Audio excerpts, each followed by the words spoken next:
G Sudhakaran അമ്പലപ്പുഴയിൽ സ്വതന്ത്ര സ്ഥാനാർത്ഥിയായി മത്സരിക്കും എന്ന് പ്രഖ്യാപിച്ചു കഴിഞ്ഞു. അതെ. UDF അദ്ദേഹത്തെ പിന്തുണയ്ക്കുമോ ഇല്ലയോ, BJP പിന്തുണയ്ക്കാൻ സാധ്യതയുണ്ടോ ഇല്ലയോ തുടങ്ങിയ കാര്യങ്ങളൊന്നും വ്യക്തമല്ല. പക്ഷേ സുധാകരൻ ഉറപ്പിച്ചു തന്നെ മുന്നോട്ട് പോവുകയാണ്. സുധാകരന്റെ ഈ യുദ്ധപ്രഖ്യാപനം വന്നതോടുകൂടി പാർട്ടിയും എന്നാ പിന്നെ പോര് തന്നെ നടക്കട്ടെ എന്നൊരു നിലപാടെടുത്തിരിക്കുകയാണ്. സർ, എങ്ങനെ നമുക്ക് ഈ അമ്പലപ്പുഴയിലെ സുധാകരന്റെ വരവ്, 2021 അദ്ദേഹം മാറി നിന്നതാണ്, 5 വർഷത്തിന് ശേഷം അദ്ദേഹം പാർട്ടിയെ വലിയ സമ്മർദ്ദത്തിൽ അഴ്ത്തിക്കൊണ്ട് സുധാകരന്റെ കടന്നുവരവ് ഉണ്ടായിരിക്കുന്നു. ഇവിടെ ഈ പറഞ്ഞതുപോലെ UDF പിന്തുണയ്ക്കാതിരുന്നാൽ BJPയുടെ പിന്തുണ കൊണ്ട് വലിയ പ്രയോജനം ഉണ്ടാകും എന്ന് എനിക്ക് തോന്നുന്നില്ല. BJPക്ക് ഒരു 10-25,000 വോട്ട് അദ്ദേഹത്തിന് കൊടുക്കാൻ സാധിക്കും. പക്ഷേ അദ്ദേഹത്തിന് കിട്ടാനുള്ള മറ്റ് ചില വോട്ടുകൾ നഷ്ടപ്പെടാൻ സാധ്യതയുണ്ട്. ഇപ്പൊ ഈ പറഞ്ഞതുപോലെ UDFന്റെ പിന്തുണ ഇല്ലെങ്കിൽ സുധാകരന്റെ ഈ യുദ്ധപ്രഖ്യാപനം എന്തെങ്കിലും ഗുണം ചെയ്യുമോ? 2, പാർട്ടി ഇതിനെ, CPM ഇതിനെ എങ്ങനെയാണ് നേരിടാൻ പോകുന്നത്? ആദ്യത്തേന് നമുക്ക് തുറക്കാം. ഒന്നാമത്തെ കാര്യം, ജി സുധാകരൻ തന്നെ പറഞ്ഞിരിക്കുന്നു, ഞാൻ ഇലക്ഷനിൽ മത്സരിക്കും, സ്വതന്ത്ര സ്ഥാനാർത്ഥിയായിരിക്കും, നോമിനേഷൻ കൊടുക്കും, പക്ഷെ ഞാൻ ചുവരെഴുത്തില്ല, ഞാൻ പോസ്റ്റർ ഒട്ടിക്കില്ല, ഞാൻ കൺവെൻഷൻ നടത്തില്ല, ഞാൻ ആരോടും പാർട്ടിക്ക് എതിരായിട്ട് വിദ്വേഷമായിട്ടൊന്നും പറയില്ല. എൻ്റെ CPM എതിരാളികളെടുത്ത് പോലും ഞാൻ ഒന്നിനും പറയാനൊന്നും നിൽക്കില്ല എന്നൊക്കെ അദ്ദേഹം പറയുന്നുണ്ട്. അങ്ങനെ ഒരു സ്ഥാനാർത്ഥിയായിട്ട് നിന്നാൽ അദ്ദേഹം തോൽക്കുമെന്നുള്ളതിന് യാതൊരു സംശയവുമില്ല. അദ്ദേഹത്തിന് എത്ര മണ്ഡലത്തിൽ പിന്തുണ കിട്ടുമെന്ന് പറഞ്ഞാലും അദ്ദേഹത്തിന് തീർച്ചയായിട്ടും പരാജയപ്പെടും. പക്ഷേ സുധാകരൻ എന്ന് പറയുന്ന ആള് അങ്ങനെ പരാജയപ്പെടാൻ നിന്ന് കൊടുക്കുമെന്ന് നിങ്ങൾക്ക് ആർക്കെങ്കിലും തോന്നുന്നുണ്ടോ? ഇല്ല. എല്ലാം കണ്ടിട്ടേ സുധാകരൻ, ഏത് ചാരത്തിൽ നിന്നും പറന്നുയരുന്ന ഒരു ഫീനിക്സ് പക്ഷിയാണ്. ഇത്രയും നാള് 10-60 വർഷം അവിടെ ആര് ജയിക്കണം ആര് തോക്കണം എന്നൊക്കെ പിന്നിൽ നിന്നും മുന്നിൽ നിന്നും ഒക്കെ കണക്ക് കൂട്ടി കളിച്ച് പല വിജയങ്ങളും പാർട്ടിക്ക് ഉണ്ടാക്കി കൊടുക്കുകയും സ്വയം മാത്രമല്ല മറ്റു പലരെയും ജയിപ്പിക്കാൻ അദ്ദേഹത്തിന് കഴിച്ചിട്ടുണ്ട്. അവസാനം നടന്നതാണ് സുജാതയുടെ വിജയം. തോറ്റുപോകുമെന്ന് പ്രതീക്ഷിച്ച സുജാതയ്ക്ക് പാർലമെന്റിലേക്ക് 6000 വോട്ടിന്റെ ഭൂരിപക്ഷം നേടി. രമേശ് ചെന്നിത്തലയെ പോലൊരു അധികായനെ തോൽപ്പിച്ച് പാർലമെന്റിലേക്ക് എത്താനുള്ള സാഹചര്യം ഉണ്ടാക്കി കൊടുക്കുക എന്ന് പറയുന്നത് നിസ്സാര കാര്യമല്ല. അതൊക്കെ സുധാകരന്റെ പ്രത്യേക കഴിവാണ്. അദ്ദേഹത്തിന് ജാതി മത ചിന്തകൾക്ക് അതീതമായിട്ട് വോട്ടുള്ള ആളാണ്. പിന്തുണയുണ്ട്. അവിടെ ഏതാണ്ട് 70ഓളം ബൂത്തുകൾ മുസ്ലിം അമ്പലപ്പുഴയിൽ തന്നെ മുസ്ലിം വോട്ട് നിർണായകമായ സ്ഥലങ്ങളാണ്. അവിടെ SDP-യുടെ ആയാലും ജമാഅത്തയുടെ ആയാലും ഒക്കെ അത്തരത്തിലുള്ള കൺസിഡറബിൾ വോട്ടുകളൊക്കെ ഉണ്ടെങ്കിലും അത് സുധാകരൻ സാർ എന്ന് പറഞ്ഞാൽ അവര് അതൊന്നും നോക്കാതെ വോട്ട് ചെയ്തെന്നിരിക്കും. ആ ഒരു സാഹചര്യം അവിടെ ഉണ്ട്. അതുകൊണ്ട് BJPയുടെ പിന്തുണ അദ്ദേഹം സ്വീകരിക്കാനോ ഡയറക്റ്റായിട്ടോ ഇൻഡയറക്റ്റ് ആയിട്ടോ അദ്ദേഹം സ്വീകരിക്കാനോ സാധ്യത കുറവാണ്. ഇല്ല എന്ന് വേണമെങ്കിൽ പറയാം. പിന്നെ UDF പിന്തുണയ്ക്കുമോ എന്നുള്ളത്, UDFന്റെ പിന്തുണയും അദ്ദേഹം ചോദിക്കുന്നില്ല എന്ന് പറയുന്നത് വേറൊരു തന്ത്രമാണ്. ഒരു പക്ഷേ UDF നാളെ പറഞ്ഞേക്കാം, ഞങ്ങൾ അവിടെ ആരെയും പിന്തുണയ്ക്കാനൊന്നും പോകുന്നില്ല, ഞങ്ങളുടെ സ്ഥാനാർത്ഥിയെ നിർത്താൻ ഉദ്ദേശിക്കുന്നില്ല, ഞങ്ങൾ ജനങ്ങൾക്ക് വിട്ടുകൊടുക്കും, മനസാക്ഷി വോട്ട് ചെയ്യട്ടെ എന്ന് പറഞ്ഞാലും ഇതിനേക്കാൾ ഫലപ്രദമായിട്ട് അദ്ദേഹത്തിന് വോട്ട് വീഴുന്ന കാര്യമാണ്. അപ്പൊ തീർച്ചയായിട്ടും ജനങ്ങളിൽ നിന്ന് ഈ കോൺഗ്രസ്സുകാരല്ലാതെ പോസ്റ്റർ ഒട്ടിച്ചേക്കാം, ചുവരെഴുതിയേക്കാം, കൺവെൻഷൻ നടത്തിയേക്കാം. കൺവെൻഷനിൽ വരുന്നില്ല എന്ന് പറഞ്ഞാൽ അങ്ങ് വന്ന് സംസാരിക്കണമെന്ന് പറഞ്ഞ് നിർബന്ധിച്ച് കൊണ്ടുപോയി സംസാരിപ്പിച്ചേക്കാം. ഇതൊക്കെ ഇലക്ഷന് ഒരു പുതിയ ബൂസ്റ്റ് നൽകുന്ന തന്ത്രങ്ങളാണ്. അതെല്ലാം വരുന്ന ദിവസങ്ങളിൽ അദ്ദേഹം ഭംഗിയായിട്ട് പയറ്റും. അദ്ദേഹത്തിന് വിജയിക്കാൻ അറിയാം, അദ്ദേഹം വിജയിക്കും. അതായത് എങ്ങനെ വീണാലും പൂച്ചയെ പോലെ 4 കാലിൽ ലാൻഡ് ചെയ്യാൻ ജി സുധാകരനെ ആരും പഠിപ്പിക്കേണ്ട. അദ്ദേഹം സ്വയം പഠിപ്പിച്ചിട്ടുണ്ട്, പാർട്ടിയിലെ മുതിർന്നവർ പഠിപ്പിച്ചിട്ടുണ്ട്. VSന്റെ കൂടെ NSന്റെ കൂടെ ഒക്കെ നിന്ന്, ഗൗരിയമ്മയുടെ കൂടെയൊക്കെ നിന്ന്, സുശീല ഗോപാലിന്റെ കൂടെ, സുശീലാവലൊന്നും അദ്ദേഹത്തിനുമായിട്ട് കമ്പയർ ചെയ്യാൻ പറ്റില്ല അത്രയ്ക്ക് എങ്കിലും അവരെല്ലാം ഒന്നിച്ചു നിന്ന് പല തന്ത്രങ്ങൾ മെനയുകയും പല സ്ട്രാറ്റജികൾ നടത്തുകയും ആലപ്പുഴയിൽ പാർട്ടി ആശയപരമായും വിപ്ലവപരമായും ഒരു ശക്തിയാക്കി നിർത്തുന്നതിൽ വലിയ ഘടകം ആയിരുന്ന അദ്ദേഹമാണ്. അദ്ദേഹത്തിന് പാർട്ടി ക്ലാസ്സുകൾ, പഠന ക്ലാസ്സുകൾ നടത്തി അതിന്റെ ചെയർമാനായിട്ട് വളരെ നാള് വർക്ക് ചെയ്തിട്ടുള്ളതാണ്. 10-35 വർഷം പാർട്ടി ക്ലാസ്സുകൾ നടത്തിയിട്ടുണ്ട്. ഇന്ന് സംസ്ഥാനത്തുള്ള പ്രമുഖ നേതാക്കളിൽ പലരും അദ്ദേഹത്തിന്റെ ക്ലാസ്സിലിരുന്ന് പഠിച്ചവരാണ്. ദാസ് ക്യാപിറ്റൽ എന്താണെന്നും കമ്മ്യൂണിസ്റ്റ് മാനിഫെസ്റ്റോ എന്താണെന്നും ഒക്കെ പഠിപ്പിച്ചവരാണ് അദ്ദേഹം.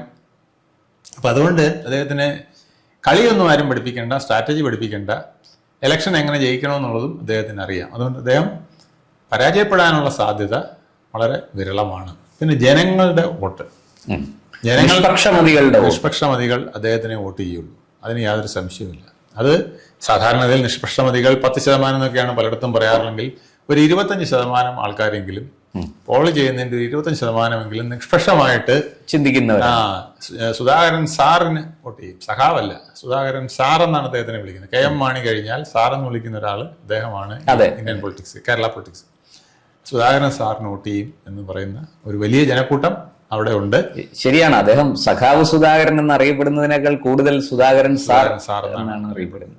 അപ്പൊ ആ ഒരു മഹിമയിൽ അദ്ദേഹത്തിന് കോൺഗ്രസിന്റെ എങ്ങും തൊടാത്തൊരു പിന്തുണ കിട്ടിയാൽ പോലും അദ്ദേഹം സുഖമായിട്ട് ജയിച്ചു വരും. സാർ, ഈ സാഹചര്യത്തിൽ CPM-ന്റെ തന്ത്രം എങ്ങനെ നേരിടും എന്നുള്ളതാണ്. CPM-ന് തന്ത്രം വേറൊന്നും ഇപ്പൊ പ്രയോഗിക്കാനില്ല. ഒരു പാർട്ടിയുടെ ഒറ്റുകാരൻ, ചതിയൻ എന്നുള്ള വർഗവഞ്ചകൻ എന്നുള്ളൊരു മുഖം മാത്രമേ അദ്ദേഹത്തിന്റെ മുമ്പിൽ അവതരിപ്പിക്കാൻ കഴിയൂ. പക്ഷെ അത് വളരെ ദുർബലമായ ഒരു വാദമായി. പിന്നെ അദ്ദേഹത്തിനെതിരെ നടത്തുന്ന ജാഥകൾ, പ്രകടനങ്ങളൊക്കെ അദ്ദേഹത്തിന് വോട്ട് കൂട്ടാനുള്ള, അദ്ദേഹം പ്രചരണം നടത്താത്തതിന് CPM നേരിട്ട് പ്രചരണം നടത്തി അദ്ദേഹത്തിന് വോട്ട് കൂട്ടിക്കൊടുക്കുന്ന ഒരു തന്ത്രവും കൂടിയായി മാറും എന്നുള്ളതിന് സംശയമില്ല.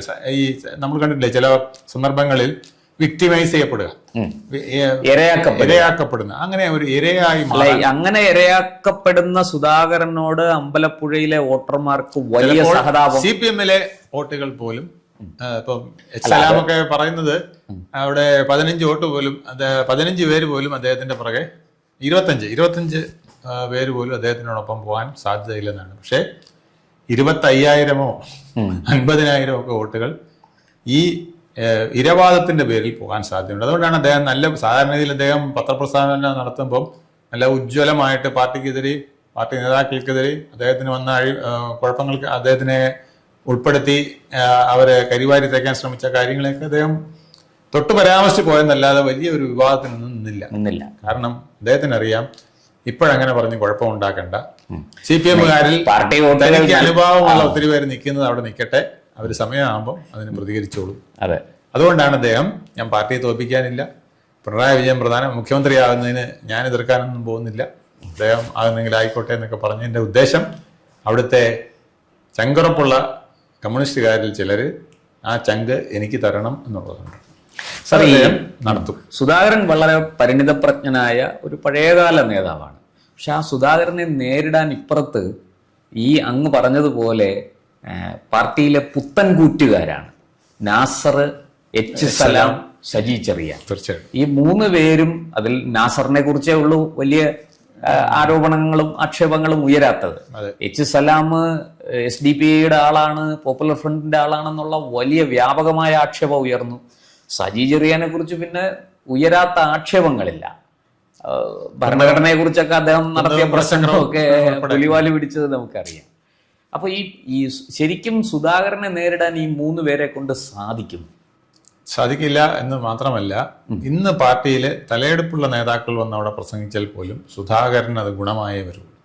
ഞാൻ പറഞ്ഞില്ലേ, അത് ഇരവാദമായിട്ട് അദ്ദേഹത്തിന് ഗുണമായി വരും, മാറ്റാൻ അദ്ദേഹത്തിന് കഴിയും, തീർച്ചയായിട്ടും കഴിയും. അതുകൊണ്ടാണ് പാർട്ടി വളരെ പരുങ്ങലിലായി നിന്ന് അഭിപ്രായം പറയുന്നത്. പാർട്ടിയുടെ കോടാലിയായി നിന്നുകൊണ്ട് എവിടെയും വെട്ടിക്കയറുന്ന MM മണി എന്ന മണിയാശാൻ പോലും വളരെ സൂക്ഷിച്ചാണ് ഇന്നലെ സംസാരിച്ചത്. ഒരു പക്ഷെ ആരെങ്കിലും അദ്ദേഹത്തിനോട് പറഞ്ഞു കാണും, പത്രക്കാര് താങ്കളുടെ അടുത്ത് വരും, അന്നേരം വെട്ടിക്കീറിയൊന്നും പറഞ്ഞു കളയരുത് എന്ന് പറഞ്ഞുകൊണ്ടായിരിക്കും. അങ്ങേര് പോകുന്നെങ്കിൽ പോട്ടെ, അങ്ങേരല്ല ഞാൻ പാർട്ടിയിൽ നിന്ന് പോയാലും പാർട്ടിക്ക് ഒരു ചുക്കുമില്ല, നമുക്കേ ദോഷമുള്ളൂ, പാർട്ടിക്ക് ഒരു ദോഷം വരില്ല എന്നൊക്കെ ഒതുങ്ങിയത്. അതുകൊണ്ടാണ് മണിയുടെ ആദ്യത്തെ സ്റ്റേറ്റ്മെന്റിന് സുധാകരൻ മറുപടി ഇടുക്കിയിലെ ഷൂ അദ്ദേഹം മറുപടി കറക്റ്റ് ആയിട്ട്, അല്ല അതോടുകൂടി മണി അങ്ങ് ഒതുങ്ങി. തീർച്ചയായിട്ടും അത് എവിടെ ഫുൾ സ്റ്റോപ്പ് ഇടണം, എവിടെ മറുപടി കൊടുത്ത് നിർത്തണമെന്ന് അദ്ദേഹത്തിന് നല്ലപോലെ അറിയാം. സാർ, ഈ ചരിത്രം എടുത്തു നോക്കിയാൽ അമ്പലപ്പുഴയിൽ ഏറ്റവും ശക്തനായ VS പോലും പരാജയപ്പെട്ടിട്ടുണ്ട് ഒരു കാലത്ത്. തീർച്ചയായിട്ടും 7000 വോട്ടിന് അദ്ദേഹം പരാജയപ്പെട്ടിട്ടുണ്ട്. അപ്പോൾ ആ ചരിത്രമൊക്കെ ഉള്ള ഒരു മണ്ണാണ് അമ്പലപ്പുഴയിൽ. ഈ മണ്ഡലത്തിന്റെ ജോഗ്രഫിയിൽ ചെറിയ മാറ്റങ്ങളൊക്കെ വന്നിട്ടുണ്ടെങ്കിലും ആ പഴയ അമ്പലപ്പുഴയുടെ ഭൂരിഭാഗവും ഇപ്പോഴും ഈ അമ്പലപ്പുഴയിലും ഉണ്ട്. പക്ഷെ ഇപ്പൊ ഒരു UDF അനുകൂല മണ്ഡലമാക്കി കുറെ മാറ്റിയിട്ടുണ്ടെന്നാണ് പറയുന്നത്. കുറെ ഭാഗങ്ങൾ ചേർന്നപ്പോൾ UDFന് അനുകൂലമായ ഒരു മണ്ഡലമായി മാറിയിട്ടുണ്ട്. അപ്പൊ അതുകൊണ്ടാണ് സലാമൊക്കെ SDPIയെ കൂടുതൽ പിടിക്കുന്നത്. കാരണം അല്ലെങ്കിൽ മുസ്ലിം ലീഗിന്റെ കെയർ ഓഫിൽ ഈ വോട്ടുകളെല്ലാം UDFിലേക്ക് വിജയം തട്ടിയെടുക്കും. അതുകൊണ്ടാണ് സലാമൊക്കെ കുറച്ച് SDPI ആയിട്ട് രംഗപ്രവേശനം ചെയ്യുന്നത്. അവിടെയാണ് സാർ ഞാൻ ചോദിക്കാൻ വന്നത്. അങ്ങനത്തെ ആ ഒരു സാഹചര്യം നിലനിൽക്കുന്ന അമ്പലപ്പുഴയിൽ ഈ പറയുന്നത് പോലെ BJP അതിശക്തമായ ഒരു പ്രചാരണം കൂടി നടത്തിയാൽ ഈ മുസ്ലിം വോട്ട് മുഴുവനും സുധാകരനിലേക്ക് കോൺസെൻട്രേറ്റ് ചെയ്യില്ലേ? തീർച്ചയായിട്ടും. അത് അല്ലെങ്കിൽ തന്നെ സുധാകരൻ സാറിന് മുസ്ലിങ്ങളുടെ വോട്ടുണ്ട്, അതിന് വലിയ കുറവൊന്നും വരില്ല. അദ്ദേഹത്തിന് അറിയാം അത് എങ്ങനെ മുതലാളി എടുക്കണം എന്ന് പറയാം. ഇപ്പോഴത്തെ സാഹചര്യത്തിൽ മുസ്ലിം വോട്ടുകൾ LDFന് അധികം കിട്ടില്ല. സലാം വിചാരിച്ചാൽ പോലും അത് കിട്ടില്ല. ആ ഒരു അവസ്ഥയുണ്ട്. ഇപ്പൊ നോർമൽ സിറ്റുവേഷനിലാണെങ്കിൽ പോലും അങ്ങനെ ഒരു സാഹചര്യം നിലവിലുണ്ട്. അതുകൊണ്ട് UDF അവിടെ സ്ഥാനാർത്ഥിയെ നിർത്തുന്നില്ലെങ്കിൽ പോലും അത് പിന്നെ ആർക്കാണ് നിർത്തിയാൽ പിന്നെ ആൾക്കാർ കൺഫ്യൂഷൻ വരുമല്ലോ. നിർത്താതെ ഞങ്ങൾ മാറി നിൽക്കുന്നു എന്ന് പറഞ്ഞാൽ പോലും പിന്തുണയും കൊടുക്കുന്നില്ല, സഹായിക്കുന്നുമില്ല, ഒന്നുമില്ല എന്ന് പറഞ്ഞ് മാറി മനസാക്ഷി വോട്ട് ചെയ്യാൻ പറഞ്ഞാൽ പോലും പ്രവർത്തകർക്ക് അത് അറിയാം, അവരതനുസരിച്ച് വോട്ട് ചെയ്യും. സുധാകരൻ വിജയിക്കും. 2026 പുതിയ നിയമസഭയിൽ സുധാകരന്റെ സാന്നിധ്യം ഉണ്ടാകുമെന്ന് നമുക്ക് പ്രതീക്ഷിക്കാം. അതാണ് രമേശ് ചെന്നിത്തല പറഞ്ഞത്. കേരളത്തിലെ എല്ലാ മലയാളികളും ആഗ്രഹിക്കുന്നതാണ് സുധാകരൻ നിയമസഭയിൽ ഉണ്ടാകണമെന്ന്. അല്ല, ഞാൻ നിയമസഭ റിപ്പോർട്ട് ചെയ്യുന്ന വേളയിൽ അദ്ദേഹത്തിന്റെ പ്രസംഗങ്ങളൊക്കെ നമ്മൾ ശ്രദ്ധയോടെ കേൾക്കും. കാരണം ആര്യാടൻ മുഹമ്മദ്, സുധാകരനൊക്കെ വളരെ കൃത്യമായിട്ട് പ്രസംഗിക്കുന്ന ആൾക്കാരാണ്. ഭരണഘടനയിലെ എല്ലാ പോയിന്റുകളും പറഞ്ഞ് നല്ല ഭംഗിയായിട്ട് നിയമസഭാ പ്രസംഗം, ഈ സാധാരണ പ്രസംഗം ആർക്കും നടത്താം, പക്ഷെ നിയമസഭാ പ്രസംഗം അത്ര എളുപ്പമല്ല. അതിന് പഠിച്ച് ഹോംവർക്ക് ചെയ്ത് തന്നെ വരണം. അങ്ങനെ നന്നായി ഹോംവർക്ക് ചെയ്ത് വരുന്ന ഒരു നേതാവാണ് സുധാകരൻ.